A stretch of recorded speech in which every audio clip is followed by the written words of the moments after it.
کہتے قربان جاؤں. دروازے پہ گیا تو امیر المومنین فاروق اعظم دروازے پہ. میں نے کہا عمر کوئی حکم تھا تو مجھے بلا لیتے. کہنے لگے میں نا امیر بن کے نہیں آیا, تیرا ویر بن کے آیا ہوں. امیر المومنین کی حیثیت سے سرکاری کام سے بلاتا تو وہاں بلاتا, مجھے ایک ذاتی کام پڑ گیا. کہتے میں نے عمر کو گھر کے اندر بلا کے چارپائی پہ بٹھایا. میں نے کہا حضور میں غریب آدمی, میں کیا آپ پہ کام آ سکتا ہوں؟ تو کہتے انہوں نے نا مجھے ساتھ بٹھا لیا, پھر میرا ہاتھ پکڑ لیا. کہنے لگے تو عمر کو جانتا ہے؟ عمر جھوٹ نہیں بولتا. تو جانتا ہے عمر وعدوں کا پکا ہے. کہا حضور جانتا ہوں. کہا میں اس وقت آیا ہوں جب دیکھ بھی کوئی نہیں رہا. حضرت حذیفہ بن یمان کہتے ہیں پریشان ہو گیا, حضور پہلیاں نہ بجھوائے, مہربانی کر بتائے کدھر آئے ہیں. تو حضرت عمر فاروق فرمانے لگے 62 سال کا ہو گیا ہوں, 63 میں چل رہا ہے, داڑھی سفید ہو گئی ہے, پھل پک گیا, اٹھ فریدا ستیا, داڑھی آ گئی دور, اگا نیڑے آ گئی, پیچھا رہ گئی دور.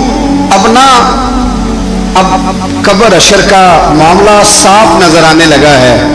کہا حضور مجھ سے کیا چاہتے ہیں؟ حضرت عمر رو پڑے. کہنے لگے آج میں عشاء کے بعد نکلا ہوں تو نبی پاک کے صحابہ مجھے نیک کہہ رہے تھے.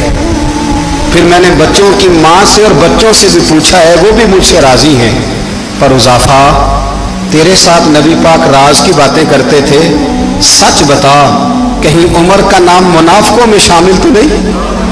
سچ بتا ان منافقین میں تو شامل نہیں, کہیں اوپر اوپر سے تو نہیں سارا کچھ؟ حضرت حذیفہ بن یمان کہتے ہیں میں باپ کے مرنے پہ اتنا نہیں رویا جتنا عمر کے سوال پہ رویا. میں قدموں میں بیٹھ گیا. میں نے کہا نہیں عمر یہ تو میں نے نہیں سنا, لیکن یہ میں نے نبی پاک سے ضرور سنا ہے کہ میرے بعد اگر کوئی نبی ہوتا تو عمر ابن خطاب ہوتا. یہ میں نے اپنے کانوں سے سنا ہے کہ عمر جس گلی سے گزرے شیطان راستہ بدل جاتا ہے. یہ میں نے اپنے کانوں سے سنا ہے کہ 950 سال حضرت جبریل جناب عمر کی شان بیان کرے تو پھر بھی بیان نہیں ہو سکتا. یہ میں نے ضرور سنا. دوستو ساری زندگی حضرت عمر نے اگر دوسروں کا محاسبہ کیا تو اپنا اور اپنے بچوں کا بھی کڑا خیال رکھا, اپنی ذات پر بڑی توجہ دی. جو لوگ اپنا بھول جاتے ہیں نا, ہمیں اپنی صحت کا بڑا خیال ہے لیکن اپنی روحانی زندگی کا کوئی خیال نہیں ہے. حضرت عمر فاروق رضی اللہ تعالیٰ عنہ نا باہر والوں کا بھی بڑا سخت حساب کرتے تھے. بڑا ایک گورنر صاحب نے لباس بڑا شاندار پہننا شروع کر دیا تھا تو حضرت عمر نے اتروا کے نا تو انہیں ٹاٹ کا لباس پہنا کے تو اونٹ چرانے کی ڈیوٹی دے دی تھی. اتنا سخت احتساب کرتے.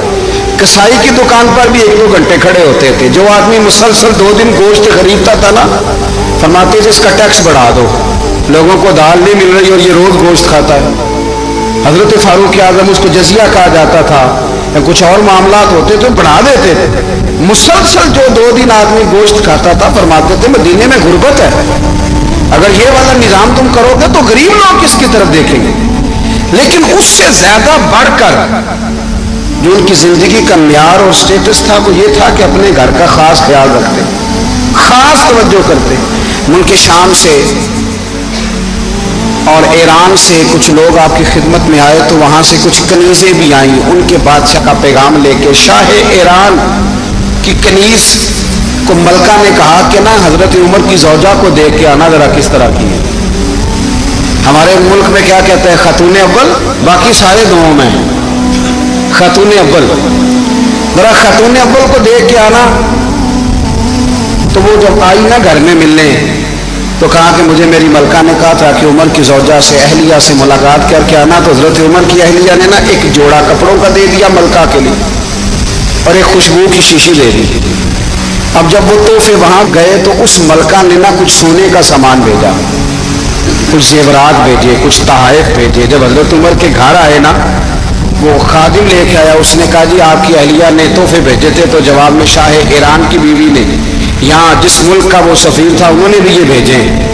تو حضرت عمر فاروق نا وہ تحفے لے کے گھر گئے تو جا کے کہنے لگے اپنی اہلیہ سے یہ تو کب سے تحفے تحائف بھیجنے لگ گئی ہے, یہ کب سے نظام شروع ہو گیا؟ تو کہ حضور تحفہ دینا لینا تو ٹھیک ہے, سنت ہے, محبت بڑھتی ہے, تو یہ کوئی قباحت نہیں, اور میں نے اپنی ذاتی استعمال کے لیے جو چیزیں رکھی تھی وہ میں نے دی ہیں. تو حضرت عمر فاروق رضی اللہ تعالیٰ عنہ فرمانے لگے ہم نے کسی ملک کے ساتھ اور اس کے بادشاہ کے ساتھ ذاتی تعلق نہیں بنانا, تعلق جو بھی بنے گا رسول اللہ کے دین کی برکت سے بنے گا. ذاتی رشتے نہیں ہم نے قائم کرنے، ذاتی آپ کے ملک کی جو ایئر لائن جس کا ہر سال خسارے کا ڈنڈورا پیٹا جاتا ہے نا، وہ ہمارے بادشاہ صاحب اور صدر صاحب اگر غیر ملکیوں کو گھوڑا کبھی بھیجنا ہو نا، گھوڑا، تو پورا ایک جہاز گھوڑا لے کے تحفے میں جاتا ہے، پورا جہاز غریب قوم کا یہ سرمایہ، اور قوم بڑی بادشاہ ہے، لائنوں میں لگ کے ووٹ دیتی ہے، دو کام ہمیشہ لائن میں لگ کے کرنے، ایک بل لائن میں لگ کے جمع کرانا ہے اور ایک ووٹ لائن میں لگ کے، تاکہ پھر پورے 5 سال لائن میں ہی لگے رہیں۔ مرضی سے آپ ووٹ دینا، پر جو بات درست ہے اس کو سنو۔ حضرت عمر فاروق رضی اللہ تعالیٰ عنہ نے اپنی اہلیہ سے پوچھا کتنے کا تھا وہ تیرا جوڑا اور خوشبو کی شیشی؟ نے کہا 3 دینار کی۔ فرمایا یہ 3 دینار تیرے اور باقی جو تحفے آئے ہیں وہ تو خود کہہ، چونکہ اس نے تیرے نام بھیجے ہیں، تو کہہ کہ میں مال غنیمت میں دیتی ہوں، تو کہہ میں مسلمانوں کو کہہ۔ تو زوجہ ہنس پڑی، کہنے لگی میں نام بھی کہوں تو مجھے کہنا تو پڑے گا ہی، کہنا تو میں نے ہے ہی، کیونکہ سامنے عمر فاروق ہے، لہذا فرمایا کہہ دیتی ہوں میں نے دیا خزانے کو۔ حضرت عمر نے جمع کرا لیا۔ میں یہ کیا بات ہے، میرے گھر والے جو مرضی کریں، ان کا معیار زندگی جس طرح کا مرضی ہو۔ اور حضرت عمر ایک جملہ کہا کرتے تھے، اللہ کرے کہ یہ باتیں اس دور حاضر میں ہماری سمجھ میں آئیں۔ حضرت عمر فاروق رضی اللہ تعالیٰ عنہ اپنے بچوں کو فرمایا کرتے تھے کہ بہت آدمی کو بھوک لگی ہو نا، اور پھر اس کی پسند کا کھانا پکا ہو، جتنے شوق سے وہ اس کھانے کو دیکھتا ہے نا، فرمایا اس طرح پوری قوم اپنے بادشاہوں کے خاندان کو دیکھتی ہے، اس تیزی کے ساتھ دیکھتے ہیں کہ ان کے گھر میں کیا ہو رہا ہے، ان کا معیار زندگی کیا ہے، ان کا سٹیٹس کیا ہے۔ آپ کے بچے دونوں کاروبار کے لیے مصر گئے، ایک بہت بڑا قافلہ گیا مدینے سے مصر تجارت کے لیے، تو یہ گئے تجارت کے لیے، تو حضرت عبداللہ ابن عمر، حضرت عبید اللہ ابن عمر، حضرت عمر کے دونوں بیٹے گئے۔ جناب عمر فاروق کے بچے جب وہاں پہنچے تو مصر کے گورنر نے نا لوگوں کو تعارف کرایا کہ یہ عمر فاروق کے بیٹے ہیں۔ ایک چھوٹی سی بات کر دوں، کہ چودھری کے بیٹے کو کون بتاتا ہے کہ تو چودھری کا بیٹا ہے؟ باہر والے بتاتے ہیں، گھر والے۔ اور سیٹھ صاحب کے بیٹے کو کون بتاتا ہے کہ تو سیٹھ صاحب کا بیٹا ہے؟ اور مالک کو کون بتاتا ہے کہ تو مالک کا بیٹا ہے اور یہ کرایہ دار ہے؟ یہ کون بتاتا ہے؟ یہ سوچ ہم دیتے ہیں بچوں کو، چودھری اور کمو کی سوچ، امیر اور غریب کی سوچ، مالک اور کرایہ دار کی سوچ، گھر کے مالک کی اور کام کرنے والے کی سوچ، یہ ہم دیتے ہیں۔ یاد رکھنا، یہ ہم دیتے ہیں، یہ ہمارا مزاج ہے، یہ باہر سے نہیں آتی۔ تو کوئی شہزادہ ہے، تو سیٹھ ہے، تو نواب ہے، یہ سوچ باہر سے نہیں آتی، یہ اماں سوچ دیتی ہے، اماں، یہ ابا سوچ دیتا ہے۔ اور پھر جب تباہی اترتی ہے تو اس کے ذمہ دار بھی باہر والے نہیں ہوتے، گھر والے ہوتے ہیں، گھر والے۔ ہمارے بچوں کی طبیعتوں پر زیادہ نقش باہر والوں کا نہیں ہوتا، گھر والوں کا ہوتا ہے، یاد رکھیے گا۔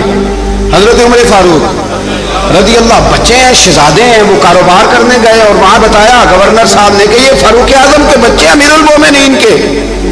لوگوں نے ان سے زیادہ مال خریدا، تجارت میں زیادہ نفع ہوا، ظاہر ہے کہ وہ آپ کے جو اللہ خیر کرے حکمران ہیں، ان کے کاروبار کتنے ملکوں میں ہیں، کس بنیاد پر ہیں؟ وہ صرف اس بنیاد پر کہ وہ حکمران رہے، ان کے لیے آسان تھا بڑے لوگوں سے تعلقات بنانا۔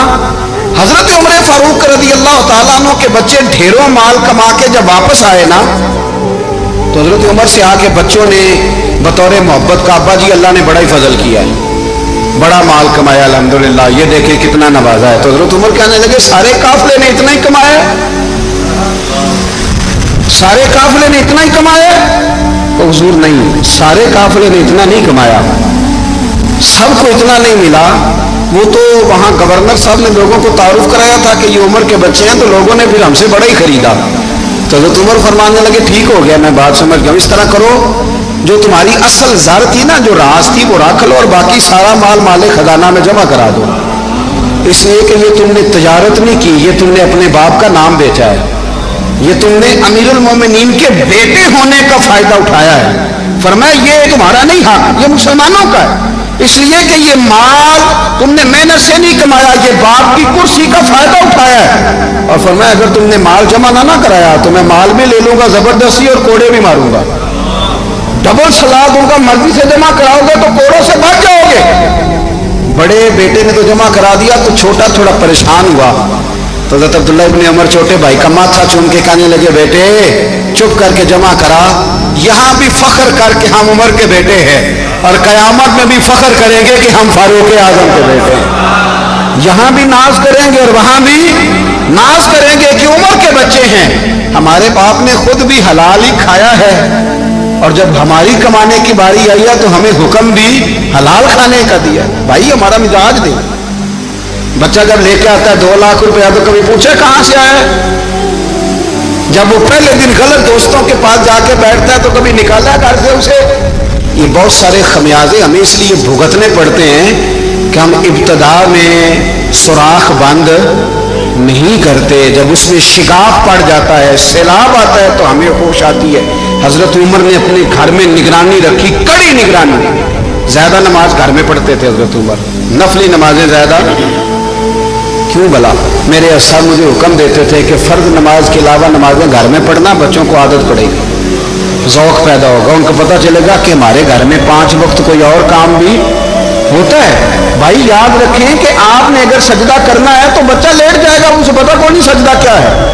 لیکن جب گھر میں کبھی قرآن ابا جی کھول لیں نا, میں اکثر کہتا ہوں جب ابا جی کا موڈ بن جائے نا لیکچر دینے کا, وہ گھر میں شروع ہو جاتے ہیں, کہتے ہیں آپ لوگ نماز نہیں پڑھتے اس لیے میرے کاروبار میں برکت کوئی نہیں, تم سویرے قرآن پاک نہیں کھولتے تو میں تباہ ہو گیا. تو میاں آپ نے کب گھر میں قرآن پاک کھولا تھا؟ آپ نے کب نماز پڑھی؟ آپ نے کب گھر کے اندر اللہ رسول کا ذکر کیا تھا؟ آپ نے کب حدیث چھیڑی؟ آپ نے بھی تو گھر کے اندر جب بھی آپ آئے ہیں تو آپ نے وہی کچھ کیا ہے جو دنیا دار کرتے ہیں. آپ بھی تو اپنا موبائل لے کے الگ کونے میں بیٹھ گئے. آپ نے بھی تو کہا ہے کہ اب تمہارے چینل ختم, اب میری مرضی والا چلے گا. تو جو آپ نے کیا ہے بچے بھی وہی کام کریں گے. آپ نے بھی گپ شپ لگائی ہے تو وہ بھی لگا رہے ہیں. یہ سمجھ لیں, جو کام آپ کریں گے آپ اپنے بچوں کی سیرت میں اس کا جلوہ دیکھ لیں گے. بڑی پکی سی بات ہے کہ آپ کو بچے کی عادتیں دیکھ کے سمجھ آ جائے گی کہ میں بھی یہی کرتا تھا اور یہ بھی. حضرت عمر فاروق رضی اللہ تعالیٰ عنہ وصال فرما گئے تو آپ کے وصال کے بعد حضرت عثمان غنی رضی اللہ تعالیٰ عنہ نے آپ کی ایک بیوہ سے نکاح کیا. حضرت عمر کی ایک بیوہ سے جب وہ آپ کے نکاح میں آئی تو کہنے لگی حضرت عثمان غنی سے کہ حضور نہ تو میں خوبصورت ہوں اور نہ میں جوان ہوں, نہ آپ کی کوئی خدمت کر سکتی ہوں, میرے ساتھ نکاح کرنا سمجھ میں نہیں آیا. کیا شاندار جواب دیا حضرت عثمان غنی نے, کیا خوبصورت جواب دیا. فرمانے لگے میں نے اس لیے نکاح نہیں کیا کہ مجھے تمہارے حسن سے دلچسپی تھی یا تمہاری خدمت کی ضرورت تھی, میں نے تو اس لیے نکاح کیا ہے کہ مجھے بتاؤ عمر فاروق گھر کے اندر اپنے رب کی عبادت کس طرح کرتے تھے, وہ قرآن پاک کس طرح پڑھتے تھے, وہ رویا کیسے کرتے تھے, استغفار کا طریقہ کیا, کس وقت کس انداز میں وہ اپنے رب کو یاد کرتے تھے. اس لیے کہ عمر کئی دفعہ گھر سے آتا تھا تو میں اس کے چہرے پر نور دیکھا کرتا تھا, میں روشنی دیکھتا تھا, ایک معیار دیکھتا تھا. نکاح اس لیے کیا ہے کہ مجھے عمر کی جو گھر کے اندر کی عبادت ہے اس سے آگاہ کرو, تاکہ عثمان غنی بھی چاہتے ہیں اس طرح کے عمل کرو جس طرح کہ عمر فاروق کر کے گئے. بھائی جب تک ہم اپنے گھر میں وہ توجہ نہیں دیں گے, وہ مزاج دیکھیں نا, ہمارے گھروں میں جب نقشہ پاس ہوتا ہے تو ٹی وی لان بھی اس میں ہوتا ہے, ڈرائنگ روم بھی ہوتا ہے, نماز کی جگہ بھی ہوتی ہے نقشے میں. صحابہ جب گھر بناتے تھے تو ایک مسجد بیت کا نقشہ پاس کرتے تھے, ذہن میں رکھتے تھے کہ یہ کونا نماز کے لیے, وہاں جوتے لے کے کوئی نہیں جائے گا, وہاں نماز پڑھی جاتی تھی, عورتیں وہاں اعتکاف کرتی تھی. ٹی وی لان تو آ گیا ہے اور گھر کے اندر ٹی وی رکھنے کے لیے تو ایک کمرہ الگ سے بنا دیا گیا ہے, اور اب جو نئے نقشے پاس ہو رہے ہیں اس کے اندر گھروں کے اندر جگہ بنائی گئی ہے جہاں کمپیوٹر رکھے جائیں گے, اور بچوں کے لیے وائرنگ ہوگی نیچے تاکہ انہیں کوئی مشکل درپیش نہ ہو. یہ ساری چیزیں ہم نے نہانے کے لیے گھروں کے اندر اتنے بڑے واش روم بنائے ہیں کہ لگتا یہ ہے کہ سوائے نہانے کے اور کام ہی نہیں کوئی گھر میں ہوگا. ہر چیز آ گئی, پر اللہ کرے کوئی تفسیر بھی ٹیبل پہ پڑی نظر آئے, کوئی حدیث کی کتاب بھی ٹیبل پہ پڑی نظر آئے. اللہ کرے کہ جس طرح ابا لطیفہ سن کے آتا ہے تو جب تک سنا نہ لے اسے ہضم نہیں ہوتا. اللہ کرے کہ وہ جمعے میں بیان سن کے جائے تو اس کا بھی دل کرے میں اپنے بچوں کو سناؤں. وہ نبی پاک کی کوئی حدیث کہیں سے سنے تو گھر جا کے سنائے. جب تک یہ معیار نہیں بنتا آپ کیسے توقع کرتے ہیں کہ گھر کے اندر اللہ کی رحمتیں نازل ہوں گی. نے فرمایا علی کی تلوار کا ایک وار خندق کے میدان میں, ایک وار علی کی تلوار کا فرمایا دو جہاں میں اگر سارے لوگ نفلی عبادتیں کرے تو علی کو اللہ پھر بھی زیادہ درجہ عطا فرمائے گا. ساری دنیا کی عبادتوں سے زیادہ درجہ لے گیا ایک تلوار چلا, ایک تلوار چلا. اور جب خیبر کا دن آیا, کئی دفعہ صحابہ کہے فتح نہیں ہوگی, میرے رسول نے فرمایا سویرے میں جھنڈا دوں گا اور جس کو دوں گا اسے اللہ فتح دے گا. حضرت سیدنا ابو ہریرہ کہتے ہیں میں نے کان میں پوچھا, میں نے کہا حضور وہ کون ہے جس کو آپ جھنڈا دیں گے, چلے مجھے کان میں بتا دیں وہ کون ہے. تو حضور نے فرمایا اس کا تعارف یہ ہے کہ وہ خدا سے بھی پیار کرتا ہے, محمد مصطفیٰ سے بھی پیار کرتا ہے. حضور کوئی ایک تعارف اور, تو حضور نے فرمایا خدا رسول بھی اس سے بڑا پیار کرتا ہے.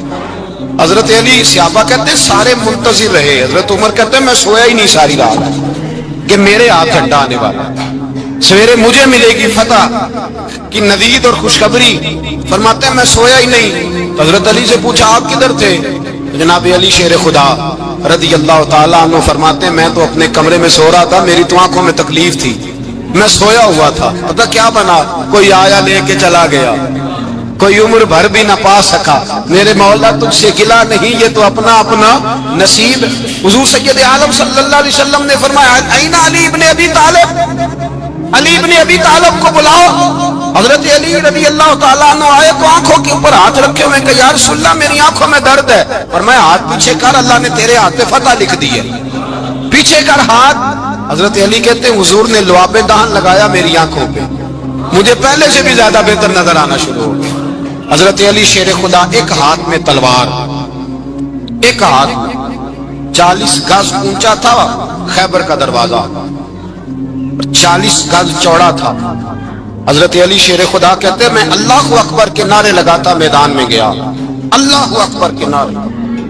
میں رسول اللہ کا بھیجا گیا تو میں شان سے گیا کہ میں نے سیدھے ہاتھ میں تلوار تھی, الٹے ہاتھ سے پکڑ کے میں نے 2-3 دفعہ دروازے کو ہلایا اور اللہ اکبر کہہ کہ جب میں نے پھینکا تو 40 گز دور جا کے گرا. 40. حضرت علی نے نا کوفے میں دعوت کی لوگوں کی, جب آپ امیر المومنین تھے دعوت کی, سب لوگ آئے. ایک نوجوان آیا جس نے شورا سنا تھا پر حضرت علی کو دیکھا نہیں تھا, اور حضور نے فرمایا نظر الی وجہ علی عبادہ, میرے علی کا چہرہ دیکھنا بھی عبادت ہے. تو ایک صحابی نے کہا حضور جو نہ دیکھ سکے, فرمایا ذکر علی عبادہ, ان کے لیے علی کا ذکر کرنا عبادت ہے, علی کا تذکرہ کرنا بھی ان کے لیے عبادت. حضرت علی کو دیکھا نہیں تھا. جوان کہتا جب میں آیا نا میں نے لوگوں سے پوچھا وہ بوڑھے مولا علی کدھر ہے جنہوں نے خیبر کا دروازہ توڑا تھا, بڑی شہرت ہے, کدھر ہے؟ کہتے حضرت علی صاحب نے بیٹھے تھے, مجھے کسی نے کہا وہ بیٹھے ہوئے. میں گیا تو حضرت علی اخروٹ کھا رہے تھے, تو پورا زور لگا رہے ہیں تو اخروٹ کوئی نہیں ٹوٹتا, پورا زور 2-3 دفعہ, کبھی اس دانت میں کبھی اس دانت میں, ٹوٹتا ہی نہیں. کہتے میں ہنسنے لگا تو حضرت علی نے مجھے پاس بلایا, کہا بیٹے ادھر آ. تو میں گیا تو کہنے لگے کیا سوچ رہا ہے؟ کہتے میں ڈر گیا. میں نے کہا حضور کچھ بھی نہیں. لیکن نہیں جو سوچ رہا تھا تو بتا. میں نے کہا نہیں کچھ نہیں. فرمانے لگے میں بتاؤں تو کیا سوچ رہا تھا؟ بتاؤں کہ حضور بتائیے. آپ فرمانے لگے تو سوچ رہا تھا بابے سے اخروٹ تو ٹوٹتا نہیں, خیبر کیسے توڑ دیا تھا؟ تو سوچ رہا تھا کہ اس سے اخروٹ تو ٹوٹتا نہیں تو خیبر کیسے توڑا تھا؟ فرماتے ہیں میں نے کہا میں یہی سوچ رہا تھا. یہ جب عرض کیا نا تو فرماتے ہیں شیر خدا کا رنگ ہی بدل گیا. پہلے مسکرا رہے تھے پھر انداز بدل گیا. انہوں نے اپنے منہ سے وہ جو خروٹ لگا تھا جھاڑا, ہاتھ منہ جھاڑے, امامہ سیدھا کیا اور فرماتے ہیں شیر خدا بن کے بیٹھ گئے. کہنے لگے بیٹے اخروٹ کو چھوڑ, کوئی خیبر آ تو لا, میں ابھی بھی توڑنے کو تیار ہوں. خیبر کوئی ہے تو لا, میں ابھی بھی توڑنے کو. دیواریں ہلتی رہتی ہیں اور در کانپ جاتا ہے. علی کا نام سن کے اب بھی خیبر کانپ جاتا ہے. میں تو اس کو چھوڑ اخروٹ کو تو لا. کہتے ہیں میں نے کیفیت دیکھی تو حضرت علی کا تو رنگ ہی بدل گیا. میں نے کہا واقعہ یہ توڑ ڈالیں گے, یہ خیبر آج بھی یہ توڑ ڈالیں گے, کیفیت ہی بدل گئی. فرماتے ہیں شیر خدا مسکرائے, آنے لگے بیٹا ڈرنا, مسئلہ سمجھ. کہا حضور کیا ہے؟ آپ فرمانے لگے اخروٹ میں جسم کی قوت سے توڑ رہا ہوں اور خیبر میں نے اپنے ایمان کی قوت سے توڑا تھا. میرے ایمان میں آج بھی بڑی قوت ہے. آج بھی اگر کفر للکارے گا, آج بھی اگر دین کا دشمن للکارے گا, علی کا جذبہ جہاد آج بھی بڑا جوان ہے. غیرت ایمانی آج بھی بڑی، دین کے ساتھ وفا کا رشتہ آج بھی بڑا میرا جوان ہے، تو بتا کو خیبر توڑنا ہے تو حضرت علی شیر خدا، ہر جگہ قربانی حضرت علی کی۔ جب مدینے میں نا حضور نے سب کو انصار اور مہاجرین کو بھائی بھائی بنا دیا تو حضرت علی چپ کر کے کھڑے ہیں۔ حضور نے فرمایا کیا سوچ رہے ہو؟ کہا حضور مجھے بھی تو کسی کا بھائی بنائے نا۔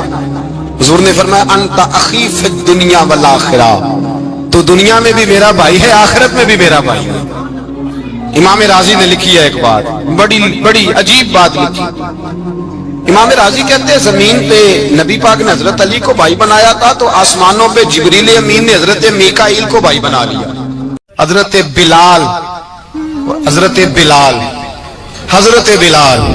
رضی اللہ تعالیٰ، حضرت بلال آئے جناب عمر سے ملنے، کیسے وہ کسرا بھی آئے تو عمر خاطر میں نہ لائے، پر بلال حبشی دروازے پہ داخل ہوئے تو فاروق اعظم نے کرسی چھوڑ دی، ہاتھ باندھ کے کونے میں کھڑے ہو گئے۔ کالا رنگ ہے، نام بھی لکھنا نہیں جانتے، زمانے میں تعارف کوئی نہیں۔ حضرت عمر نے ہاتھ باندھا ہے، لوگ کہنے لگے عمر تو کیسے ہو، کسرا سے نہیں ڈرتا، یہ کون آ رہا ہے جس کے لیے تیرا اتنا استقبال ہے؟ حضرت عمر کہنے لگے چپ کر جاؤ، اس کی بات نہ کرنا، اسے آنے دو، اس کی بات نہ چھیڑنا۔ حضرت سیدنا بلال آئے، کہنے لگے امیر المومنین کیا کر رہے ہو؟ فرمایا نہیں چپ کر یار، بازو پکڑا، اپنی کرسی پہ بٹھایا۔ حضرت بلال کہنے لگے حضور میں غلام ہوں، مجھے تو طریقے بھی نہیں آتے ان کرسیوں پہ بیٹھنے کے، میں تو غریب ماں کا بیٹا، غلام باپ کی اولاد، سلیقن، یہ آپ کیا کر رہے ہیں؟ تو حضرت عمر کہنے لگے بلال تھا تو غلام ہی، پر جب سے مصطفیٰ کا غلام بنا ہے تو ہمارا امام بن گیا ہے، اب تو امام ہے رسول اللہ کی امت کا۔ فرمایا وہ مجھے دن یاد ہے جب مکہ فتح ہوا تھا، بت ٹوٹ گئے تھے، بڑے بڑے سردار تھے، اور میرے نبی نے فرمایا بلال سے کہو کعبے کی چھت پہ چڑھ کے اذان دے، تو لوگوں نے کہا حضور یہ سارے جل گئے ہیں، کسی اور کی ڈیوٹی لگا دے۔ حضور نے فرمایا چپ کرو، بدر میں مار کھا کے اذان پڑے تو بلال، احد میں پتھر برسے اذان پڑے تو بلال، تپتے صحراؤں میں پڑے تو بلال، ہر جگہ مار کھائے تو بلال، اور آج اگر اللہ نے عزت دی ہے تو میں لوگوں کو دیکھ کے بلال کو عزت نہ دوں؟ میں بتانا چاہتا ہوں کہ رسول اللہ کی غلامی میں عزت ہے۔ فرمایا کوئی اوپر نہیں چڑھے گا، ابو بکر بھی نیچے، عمر بھی نیچے، عثمان و علی، طلحہ اور زبیر بھی نیچے۔ آج یہ حبشی غلام کعبے کی چھت پہ چڑھے گا اور میں دنیا کو بتاؤں گا کہ اصل عزت اسی کے پاس ہوتی ہے جو رسول اللہ کا غلام ہوا کرتا ہے۔ بھائی یاد رکھیں عزت حضور کی غلامی میں ہے، نہ یہ دیکھو میری برادری کیا کہتی ہے۔ حضرت سلمان فارسی گورنر تھے، کھانا کھا رہے تھے، دسترخوان بچھا تھا، رسول پاک صلی اللہ علیہ وسلم کا فرمان ہے روٹی کا لقمہ دسترخوان پہ گرے اٹھا کے کھا لو، اللہ تمہاری بخشش فرما دے گا۔ دسترخوان صاف ہوتا ہے، روٹی، بڑے گورنر تھے آپ، بڑے بڑے سفیر بیٹھے تھے، وزیر بیٹھے تھے، روٹی کا لقمہ گر گیا۔ آج تو لوگ فیشن میں عزت ڈھونڈتے ہیں نا، وقار ڈھونڈتے ہیں کہ میں جدید دنیا کے ساتھ مل جاؤں، میں معاذ اللہ لڑکی لڑکے اکٹھے بٹھا کے منگنی کروں تو میں ماڈرن شمار ہو جاؤں گا، میں بڑے بڑے ڈھول بجاؤں تو ماڈرن بنوں گا، میں اگر مہندی پہ سارے تماشے کر ڈالوں تو میں ماڈرن ہوں۔ دیکھو عزت کس بات میں۔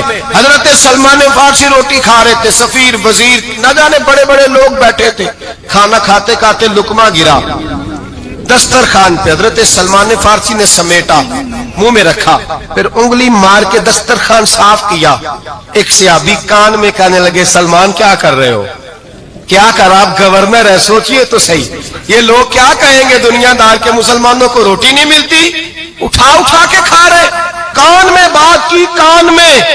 حضرت سلمان فارسی کان میں جواب دے سکتے تھے، کہہ سکتے تھے نہیں ایسے ہی کرنا ہے، انہوں نے کان میں بات کی، لیکن جناب سلمان فارسی اعلیٰ اعلان بولے، کہنے لگے ان 4 5 6 دنیا داروں کے لیے میں اپنے نبی کا طریقہ چھوڑ دوں، اپنے رسول کی سنت چھوڑ دوں؟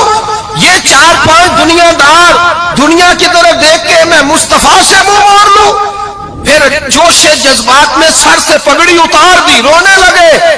آپ فرمانے لگے میں مدینے کے بازاروں میں کھجوریں اتارتا تھا، نوکریاں کرتا تھا، یہ جو میرے سر پر عزت کے بال ہیں یہ محمد عربی کے اگائے ہوئے ہیں۔